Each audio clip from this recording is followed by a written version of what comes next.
और ब्रजमंडल के बाद में श्री तारा मैया की कुक्षी से महाप्रभु श्री हितवंश महाप्रभु जी का प्राकट्य हुआ।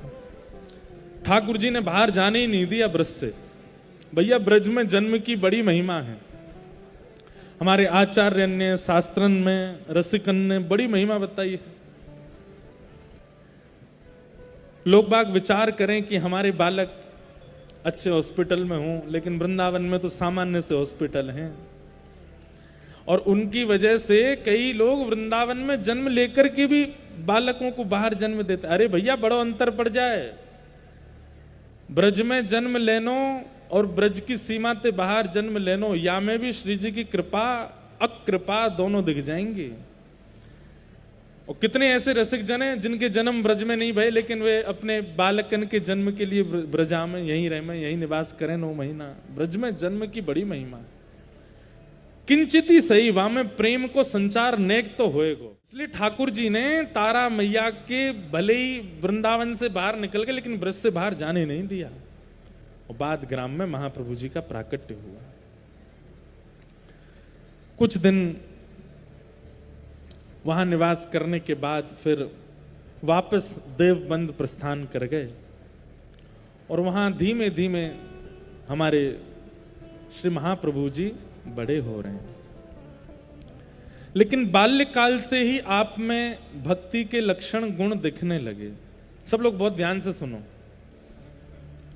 बाल्यकाल से ही भक्ति के लक्षण दिखने लगे। आपके पूज्य पिताजी महाराज के सेवा के ठाकुर जी श्री राधा मोहन जी, व्यास मिश्र जी के सेवा के ठाकुर जी श्री राधा मोहन जी। राधा मोहन जी की व्यास मिश्र जी सेवा करते थे और छोटे से बालक हरिवंश बैठ करके देखते रहते थे।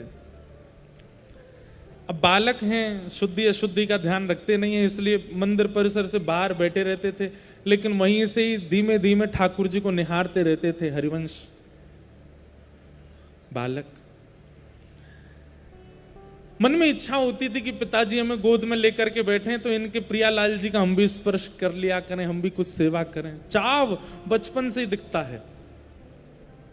वैसे तो बालकों में देखो भक्ति के प्रति रुझान बचपन में ही हो जाता है। छोटे छोटे बालक नानी नाना दादी दादा के संग ही रहते हैं।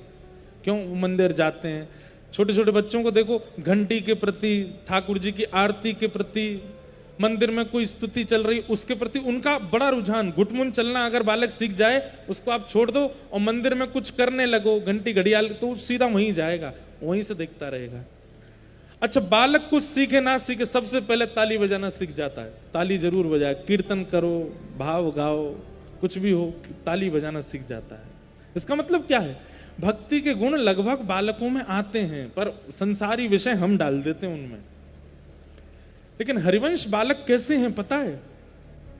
घुटमुन चलते बालक में इच्छा प्रकट हो घंटी के प्रति, घड़ियाल के प्रति, तो समझ में आती है। पर ये हरिवंश बालक कैसे हैं कि ये अपने पिताजी राधा मोहन जी की सेवा करते हैं और ये दूर बैठे बैठे देखते हैं और इनके नेत्रों से आंसू गिरते। 1 वर्ष 1.5 वर्ष के बालक में प्रेमाश्रु आना नेत्रों में। तभी मैया आती हैं और मैया आकर के, अरे लाला रो का ही कुरो, मतलब ऐसा लगता उनको कि ये पहले किसी बात पर रोया होगा तो ये तो शांत हो गया, पर आंसू रह गए। लेकिन वो रोए नहीं थे, उनके प्रेमाश्रु गिरते ही रहते थे। तारा मैया आकर के आंसू पहुंच देती, अरे लाला रो रहे हो, आपने भी ध्यान नहीं दिया, बताओ बेचारा बालक रो रहा था। व्यास मिश्र जी बोले, हमको आवाज तो आई नहीं रोने की, ये कब रो लिए।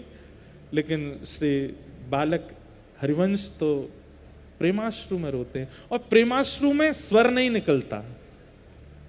रुदन भी कई प्रकार के होते हैं। जब प्रेम में विह्वल होकर के व्यक्ति रोता है ना, स्वर नहीं निकलता, बस अश्रु निकलते हैं। मुख की आकृति नहीं बदलती है, केवल नेत्र लाल पड़ जाते हैं, अश्रु गिरने लगते हैं। छोटे से हरिवंश बालक में ये गुण दिखते थे। धीमे धीमे बड़े हुए, आप अब चलने फिरने लगे तो पिताजी के कभी कभी मंदिर में प्रवेश कर जाते और कभी कोई सामग्री ठाकुर जी की उठाते तो पिताजी इनको रोकते, अरे अरे अरे तारा जी कहाँ हो, देखो ये हरिवंश बालक भीतर आ गया, अब ये देखो श्रृंगार गेड़ देगा ठाकुर जी के सामने, तो वो उनको उठा के दूर कर देते। लेकिन आपका इतना चाव रहता था कि सेवा में मुझे कोई सेवा दें ठाकुर जी की। लेकिन पिताजी महाराज सेवा नहीं देते थे। तो बालक हरिवंश बाहर जाते, घर से निकल के बाहर चले जाते और वहां युगल वृक्षों को ढूंढते। युगल वृक्ष कहां है? देखो कैसी उपासना। युगल वृक्ष को ढूंढते जहां दो वृक्ष आसपास खड़े हों और उन युगल वृक्ष को ही श्री कृष्ण और प्रिया जी के भाव से देखते।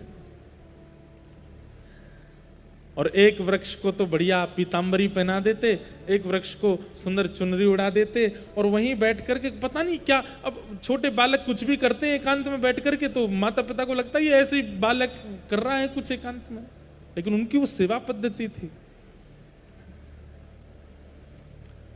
एक दिन अब धीरे धीरे बड़े हो गए तो गांव के कई बालक इनसे मित्र हो गए इनके। अभी अपने मित्र बालकों के साथ जाते, घूमते, आनंद करते, तो ये बालकों में भी देखते जो सांवला बालक होता ना उसको पकड़ते, तुम तो हमारे श्याम सुंदर हो, और जो गोरा बालक होता उससे कहते अरे ये तो हमारी श्री जी हैं, और दोनों बालकों को एकांत में ले जाते और फिर उनका भी श्रृंगार कर देते। जो सांवला बालक होता उसको मुकुट पहना देते, सिर पर ऐसे पीले वस्त्र बांध करके पाग धरा देते। वो बालक उठ के जाता, रो मत श्याम सुंदर, अभी भोग लगा देंगे, बैठो यहीं पे। पीतांबरी पहना देते, घर से कुछ आभूषण ले आते, वो धरा देते। और बेचारा जो गोरा बालक होता था उसके नथनी पहना देते, कानन में कुंडल धरा देते, सिर पर चुनरी उड़ा देते। अब सब पुराने काल में तो हमारी जैसे ये आजकल वाली हेयर स्टाइल नहीं होती थी, थोड़े बड़े केश ही होते थे, लगभग समूह के केशों को खोल करके बढ़िया सुंदर, और ये हमारी श्यामा, दोनों की बलैया लेते, आरती करते। वो बालक रोते तो उनके चरण पकड़ते, अरे श्यामा जी आप क्यों रो रही हो, आप मत रो ना, मैं आपको भोग लगाऊंगा, मैं आपको ये कराऊंगा। और फिर वो दोनों बालक भाग जाते अपने अपने घर को। तो विचार करते, आहा प्रिया प्रीतम दोनों कुंज में गए, अब विलास करेंगे, अब महाराज विहार करेंगे। वो सांवला बालक रोते रोते अपने घर गया। माता पिता बोले जे क्या करे आया? बोलो हरिवंश बालक श्रृंगार कर देता हमारा। सांवले बालक को तो फिर भी ठीक, लेकिन जो गोरा बालक गया उसकी माता जो एक कौन सी नई बहू आई है? अरे नई बहू नहीं, आपको लाला हूं मैं। बोले ये क्या बन के आया है तू? बोले वो हरिवंश बालक श्रृंगार कर देता है। तो महाराज लोग बाग जैसे गोपियां शिकायत लेकर के यशोदा मैया के पास जाती, ऐसे शिकायत ले ले करके देवबंद की सब गोपियां आती तारा मैया के पास। बोले मैया तुम्हारे लाला को कैसा स्वभाव है? बोले क्यों? ये हमारे बालकन ने छोरी बना दे, छोरा बना दे, उनको श्रृंगार मुकुट उकुट धरा दे। अब तारा मैया हरिवंश बालक को, लाला ऐसा नहीं करते, ऐसे तुम क्या ऐसे तो नहीं, वो प्रिया जी हैं मैया, वो श्याम सुंदर है, वो प्रिया जी हैं। अब ये हो गया कि बालकों से मना कर दिया इनके साथ मत खेलो, तो बेचारे अकेले घूमते। दूर से बालकों को तुम इधर आ जाओ, वो नहीं तुम श्रृंगार कर दोगे, नहीं आ रहे। तो फिर वृक्षों का श्रृंगार करते। बोले ठाकुर जी कोई जीव में ही थोड़े ही है, वो तो सब जगह है। तो युगल वृक्षों का श्रृंगार करने लगे। ना जाने कितने वृक्षों का श्रृंगार किया, क्योंकि पिताजी निज सेवा देते नहीं है। एक दिन इनके मन में भाव आया, बोले आज श्याम सुंदर तो बनेंगे श्यामा सखी, और लाल जी और लाडली जी बनेंगे दान लेवे वारे लाला। लीला ऐसी है कि किशोरी जी ठाकुर जी से बोली तुम हमसे दान मांगो, दही को, मक्खन को, दूध को। ठाकुर जी बोले तो ये तो हमारा अधिकार है, मथुरा को मार्ग हमारे पिताजी ने बनाया, तो या मार्ग को कर लेने को अधिकार हमारो है। तो किशोरी जी बोली एक बार तुम दान लेके जाओ और हम लूटेंगे, तुम्हें तो पता चले कैसा लगे। तो ठाकुर जी बोले ठीक है। बोले कहा करनो? बोले कल तुम गोपी बन के आई हो और अपनी यशोदा मैया की कोई मटकी लेके सिर पे धर के तुम जाइयो मथुरा की ओर, और ये अपने तुम्हारे जितने गोवर चोट्टा सखाए हैं कहा सबरे, इन सबन को भी श्रृंगार करियो, या को ललता बनइयो, या को विशाखा बनइयो, या को सब सखीन के रूप धरइयो। और कल तुम सबरे सखी बन के जाओ और हम सखा बन के तुमते दान मांगेंगे कल। इस लीला का चिंतन महाप्रभु जी कर रहे हैं बाल्यकाल में। आहा, किशोरी जी मुकुट पहन के आई हैं, पीतांबरी पहन के आई हैं, सुंदर वनमाल धारण करके आई हैं, हाथ में वंशी लेकर के जैसे ठाकुर जी टेढ़ी मेढ़ी चाल चलें ऐसे किशोरी जी चलती भई आई हैं। और सब सखी आई हैं। किशोरी जी को श्याम सुंदर के रूप में देख करके सब सखी बलिहारी जा रही हैं, इतनी सुंदर लग रही हैं हमारी प्रिया जी। लेकिन जैसे ही श्यामा सखी आई, जब श्याम सुंदर सखी बनकर के आए, सिर पर सुंदर ओढ़नी डाली है, आंखन में लंबो लंबो काजल लगाया हुआ है, नाक में नत बेसर, छुप के यशोदा मैया को श्रृंगार ढूंढ ढांड के पहन के आए हैं जैसे तैसे। और जैसे ही सिर पे मटकी लेके जैसे सब सखी चले, ऐसी गजगामिनी चाल में ठाकुर जी चलते हुए आ रहे हैं। किशोरी जी ऐसे हाथ धर के ठाड़ी हैं दूसरे सखा पे, तो सब सखा बने। अरे जी कौन की छोरी आ रही है चलती भाई मटकती भाई सामने थे। तो फिर ललिता जी करी, अरे नंद ये वृषभानु गोप की लाली है। बोले अच्छा वृषभानु गोप की लाली है। अरे लइयो तो लगे बहुत दिनाते नहाई नहाए, ऊपर कहा लेके जा रही, बोले दूध लेके जा रही। बोले या को मटकी फोड़ दें, या को स्नान करा दें आज।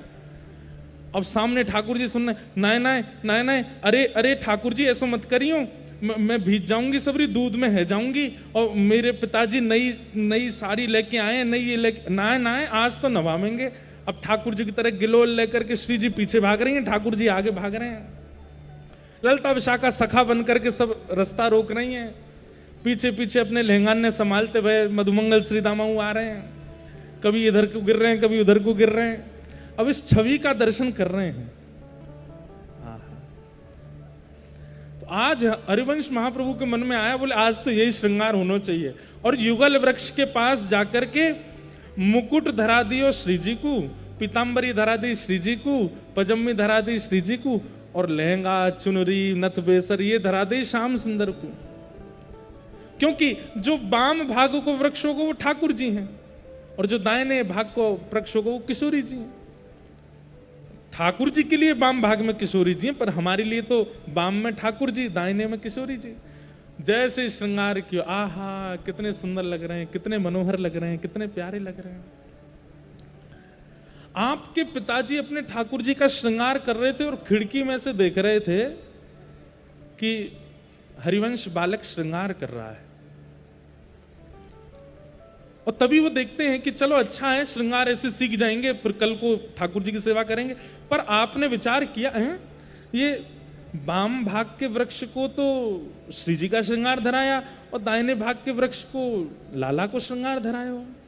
कोई नहीं, अभी बालक ही तो हैं, भूल गए होंगे, विपरीत श्रृंगार कर दिया, आएंगे ना जब तो समझा दूंगा मैं। और व्यास मिश्र जी अपने ठाकुर जी की सेवा करके रसोई घर में गए। जैसे ही लौट करके आए प्रसाद लेकर के भोग लगाने के लिए, जैसे ही अपने राधा मोहन प्रभु जो उनके सेवा के ठाकुर जी उनके सामने पधराया प्रसाद और नेत्र उठा करके श्रृंगार देखा, तो घर के ठाकुर जी ने भी विपरीत श्रृंगार कर लिया। किशोरी जी ने मुकुट धारण कर लिया, पीतांबरी पहन ली है, श्याम सुंदर की तरह श्रृंगार, और मंदिर के और ऐसे नहीं कि उल्टो सीधो, बिल्कुल व्यवस्थित, जैसे मानो यही करके गए हो श्रृंगार। नथ बेसर पहनी है, मुख में लालिमा लगाई है, चुनरी ओढ़ करके ठाकुर जी खड़े हैं।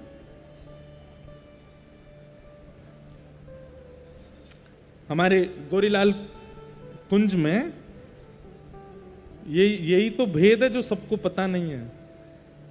वहां क्या है, बोले गोरीलाल। वहां गोरी जो हैं, किशोरी जी जो हैं, वो लाला बन के खड़ी हैं, और लाला जो है वो श्री जी बन के थाड़े हैं, इसीलिए वहां स्थान को नाम है गोरीलाल। वहां जब आप दर्शन करने जाओगे तो ठाकुर जी जो हैं वो वास्तव में किशोरी जी हैं, और श्री जी जो बगल में खड़ी हैं वो ठाकुर जी हैं। महाराज जी ने एक भेद और बताया मुझको, अभी जब होली पे गए तो महाराज जी बोले एक भेद और बताया। मैंने कहा हाँ। बोले ठाकुर जी जो है ना, ये पाटे पे खड़े हैं। क्यों? लाडली जी से छोटे हैं हाइट में, क्योंकि श्री जी हैं, इसलिए पाटा के ऊपर खड़े हैं लाला बन करके। तो बोले कौन है? बोले श्री जी हैं। और बगल में जो चुनरी ओढ़ करके ठाड़ी है वो ठाकुर जी हैं, इसीलिए गोरी लाल। वहां लाल जो है वो गोरी बन के ठाड़ी है, इसीलिए गोरी लाल कुंज। हमारे लाला को श्री जी को रूप धारण करना बड़ा अच्छा लगे, तो आज महाप्रभु जी ने ऐसा श्रृंगार किया। लेकिन व्यास मिश्र जी बोले ये जो श्रृंगार बाहर वृक्षों का हुआ ये मेरे ठाकुर जी का कैसे हो गया? तो थोड़े थोड़े उनको संकेत लगने लगे कि हमारा बालक सामान्य नहीं है, ये कोई ठाकुर जी की निज सहचर्य है। तो अब पिताजी ने उनको थोड़ी थोड़ी सेवा में प्रवेश कराना प्रारंभ किया। आज शरद पूर्णिमा थी और प्रिया प्रियतम दोनों ने श्वेत श्रृंगार धारण किया है। श्वेतई पटका, श्वेतई पाग, श्वेतई पजम्मी, श्वेतई पीतांबर, सब कुछ श्वेत है। आज पीतांबर नहीं, आज श्वेतांबर है, सब श्वेत पहना है। अच्छा, इसके पीछे राज क्या है? श्वेत क्यों? क्योंकि शरद पूर्णिमा की जो चंद्रमा की किरण है वो आज सबको एक रंग कर देती है। सबके वस्त्र श्री जी के भाव से दिखने लगते हैं और सबके मुखमंडल जो वो श्याम सुंदर की तरह दिखते हैं सखियों के, इसलिए श्वेत धारण करते हैं शरद पूर्णिमा को। आप श्वेत पहन लीजिए, सफेद पहन लीजिए, तो आप कितने भी गोरे हो अपने वस्त्र के आगे सांवले ही लगोगे। अगर आप सफेद पहन लोगे तो नेक सांवरो ही आपका मुखमंडल जो है वो बिल्कुल वस्त्र जैसा तो होगा नहीं, थोड़ा तो धीमा पड़ेगा। इसलिए शरद पूर्णिमा पर मुखमंडल सबके जो हैं वो श्याम सुंदर और जो आवरण है वो किशोरी जी, इसलिए श्वेत धारण होता है। और भावना ऐसी कि चंद्रमा की किरण से पूरा ब्रजमंडल जो है वो श्वेत आच्छादित हो जाता है। श्वेत वस्त्र पहने। आपके पिताजी ने आपको बीजना दिया पंखा और कहा लाला आज प्रिया प्रियतम रास विहार कर रहे हैं, मैंने एक भोग की थाली लेके आऊं तो यहां खड़ो खड़ो ने एक पंखा जल दे। हरिवंश बालक खड़े हो गए। प्रिया प्रियतम की रूप छटा को देख करके वो तो भाव विह्वल हो रहे हैं, इतने सुंदर लग रहे हैं आज श्याम सुंदर। पंखा जलते जलते जलते जलते नेत्र बंद हो गए और नेत्रबंद होते ही जो प्रिया प्रियतम सामने मंदिर में विराजमान है वही प्रिया प्रियतम उनके नेत्रन के भीतर एक निकुंज में सचल भाव से प्रकट हो गए। उनके हाथ भी हिल रहे हैं, उनके चरण भी चल रहे हैं, दोनों एक दूसरे को हाथ पकड़ करके नृत्य कर रही हैं और महाप्रभु जी के अविरल अश्रुधार नेत्रों से गिर रहे हैं। बीजना जलनो भूल गए, खड़े खड़े उस सुंदर छटा का दर्शन करते करते महाप्रभु जी आनंदित हो गए।